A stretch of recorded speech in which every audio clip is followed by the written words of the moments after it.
ఈ so called propaganda నా అభిమాన నటుడు ఉప ముఖ్యమంత్రి గౌరవనీయులైన పవన్ కళ్యాణ్ గారు కావచ్చు, శ్రీలంక అయిపోతుందని పవన్ కళ్యాణ్ గారు కావచ్చు, డబ్బులు వెల్తంతా తినేస్తున్నారన్న పవన్ కళ్యాణ్ గారు కావచ్చు, ఆంధ్రప్రదేశ్ శ్రీలంకలాగా మారిపోతుంది అని చెప్పిన చంద్రబాబు నాయుడు గారు కావచ్చు, ఇక రాష్ట్రగతి అధోగతే అని రాసిన పయ్యావుల కేశవ్ గారు కావచ్చు, ఈ భారతీయ జనతా పార్టీ నాయకురాలైన పురంధరేశ్వరి గారు కూడా వచ్చి 11 లక్షల కోట్ల అప్పు అని చెప్పడం, మళ్ళీ మొత్తానికి వీళ్ళందరూ కలిసి ఎలక్షన్స్ టైంకు 14 లక్షల కోట్ల అప్పు ఆంధ్రప్రదేశ్ మీద ఉందని చెప్పారు కదా.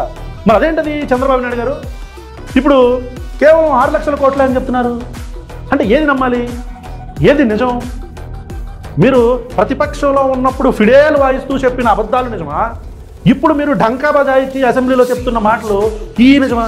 ఇది నిజమైతే అప్పట్లో మీరు ప్రజలను మోసం చేసి గెలిచారా ఎన్నికలు? జగన్మోహన్ రెడ్డి ప్రభుత్వం మీద విషం చిమ్మారా? మీరు సమాధానం చెప్పాలి.